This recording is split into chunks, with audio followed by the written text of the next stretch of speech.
अचो त हिन वीडियो जे ज़रिए हम इम्कानी नतीजनि या इक्वली लाइकली आउटकम्स जे बारे में पढ़ूं। फ़र्ज़ करियो ही एराज़ी कुल इम्काननि खे ज़ाहिर करे थी। अचो त हींअर इन जे अंदरि इक्वली लाइकली आउटकम्स ॾिसूं।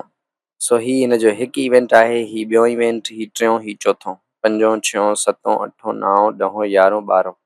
सो ही 12 जेके इवेंट्स आहिनि इहे इक्वली लाइकली आउटकम्स आहिनि। छो त जेकॾहिं असां एराज़ी में ॾिसूं त इहे जेके असांजूं नंढड़ियूं एराज़ियूं आहिनि या इवेंट्स आहिनि इहे बराबरि आहिनि। इन्हनि 12 ई इवेंट्स मंझां कंहिं बि हिकिड़े इवेंट जी जेकॾहिं पाण प्रोबेबिलिटी मालूम कयूं त छा ईंदी? वीडियो खे बीहारे सभ खां पहिरियां तव्हां पाण हल करण जी कोशिशि कयो। जेकॾहिं असां एराज़ी ते नज़र विझूं त एराज़ी जे अंदरि 12 ई वाक़िया हम इम्कान आहिनि। इन्हनि 12 वाक्यनि मंझां कंहिं बि हिकिड़े वाक़े या इवेंट जी प्रोबेबिलिटी थींदी वञी 1/12। ऐं जेकॾहिं पाण सभिनी इवेंट्स जी प्रोबेबिलिटी खे जोड़ कयूं त उहा बराबरि थी वेंदी 1 जे। अचो त इनखे एक्ज़ियम्स या असूलनि जे ज़रिए सम्झण जी कोशिशि कयूं था। हीअ आहे असांजी सैम्पल स्पेस जंहिंमें टोटल जेके आउटकम्स आहिनि उहे आहिनि 12 ऐं 12 ई जेके इवेंट्स आहिनि उहे इक्वली लाइकली आउटकम्स आहिनि। याने 12 ई इवेंट्स जी प्रोबेबिलिटी साॻी आहे ऐं इहा ई इक्वली लाइकली आउटकम्स जी डेफिनेशन आहे। इन खां अलावा जेकॾहिं पाण हिन टोटल सैम्पल स्पेस जी प्रोबेबिलिटी मालूम कयूं त उहा 1 थींदी। छाकाणि त जेकॾहिं असां सभिनी इम्काननि याने 1/12 खे 12 दफ़ा जोड़ कंदासीं त उहो बराबरि थी वेंदो 1 जे। प्रोबेबिलिटी जे असूल नंबर 2 या एक्ज़ियम 2 जे मुताबिक़ बि सैम्पल स्पेस जी प्रोबेबिलिटी 1 हुजणु घुरिजे। सो जेकॾहिं पाण हिते प्रोबेबिलिटी लिखूं 12 ई इवेंट्स जी त उहा बराबरि छाजी हुजणु घुरिजे? उहा बराबरि हुजे 1 जे। छाकाणि त इहो टोटल सैम्पल स्पेस आहे।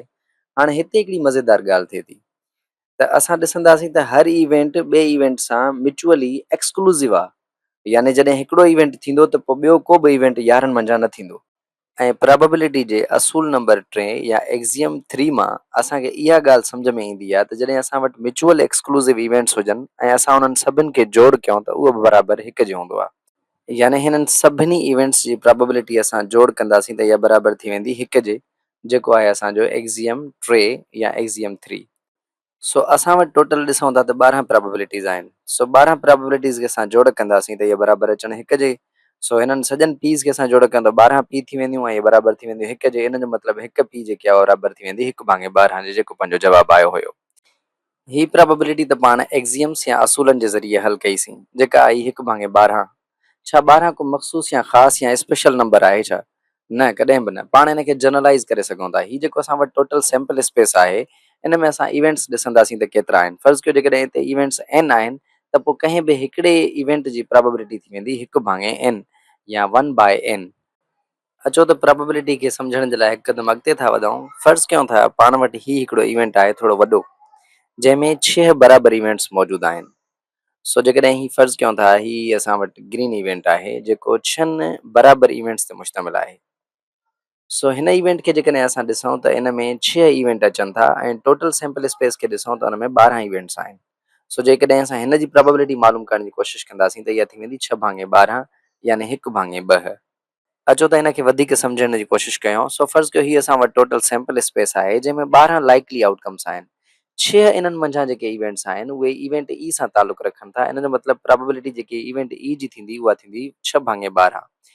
जेकॾहिं पाण सैम्पल स्पेस में सभिनी आउटकम्स खे n चऊं ऐं इवेंट्स ई जे आउटकम्स खे m चऊं त पोइ प्रोबेबिलिटी ई जी थी वेंदी m/n, यानी ई जी प्रोबेबिलिटी थी वेंदी m/n। सो हिते m छा आहे ऐं n छा आहे? अचो त हिनखे सम्झण जी कोशिशि कयूं।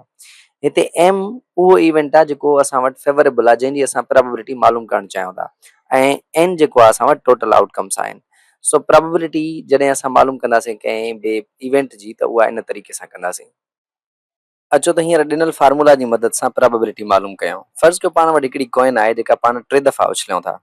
हिकिड़ो इवेंट अहिड़ो आहे जंहिंखे पाण इवेंट ए चऊं था, जंहिंमें हेड अचे ई नथो, यानी अॻियों पासो अचे ई नथो सिके जो। ऐं इवेंट बी जेको उहो आहे जंहिंमें 1 दफ़ो अचे थो। ऐं इवेंट सी उहो इवेंट आहे जंहिंमें हेड या अॻियों पासो 2 दफ़ा अचे थो। सो अचो त इन्हनि जी प्रोबेबिलिटीज़ मालूम करण जी कोशिशि कयूं। अचो त हींअर गॾिजी हिनखे हल करण जी कोशिशि कयूं। सो फ़र्ज़ु कयो पाण वटि हिकिड़ो सिक्को आहे जेको पाण 3 दफ़ा उछलियूं था ऐं 3 दफ़ा पाण वटि पोयां पासो अचे थो, यानी टेल अचे थो। ऐं पोइ पाण वटि 1 दफ़ो हेड अचे थो जेको सॼे पासे या 3 दफ़े में अचे थो, ऐं उनखां पोइ विचें दफ़े में हेड अचे थो, ऐं उनखां पोइ पहिरें दफ़े में हेड अचे थो, यानी ही 3 दफ़ा हेड अची वियो। इन खां बाद में जेकॾहिं पाण वटि हेड 2 दफ़ा अचे थो त त कुझु हिन तरीक़े सां अचे थो, यानी आख़िरी 2 दफ़ा हेड अचे थो, पहिरियां 2 दफ़ा हेड अचे थो, या वरी पोइ विच में टेल अचे थो, पोइ हेड अचे थो। इन खां बाद में 3 दफ़ा हेड अचे थो। सो ही पाण वटि टोटल आउटकम्स आहिनि जंहिंखे पाण सैंपल स्पेस चऊं था। सो जेकॾहिं हाणे इवेंट ए जी ॻाल्हि कयूं त उन में चए थो नो हेड अपीयर्स। हाणे हिकिड़ो अहिड़ो इवेंट जंहिंमें हेड अचे ई नथो, उहो त सिर्फ़ु हिकिड़ो इहो ई आहे। ऐं उन में जेकॾहिं असां टोटल आउटकम्स ॾिसूं त 8 आहिनि। सो 8 मंझां हिकु अहिड़ो इवेंट आहे, यानी इन इवेंट ए जी प्रोबेबिलिटी थींदी 1/8। इन खां बाद में इवेंट बी आहे जंहिंमें हिकु दफ़ो हेड अपीयर थिए थो।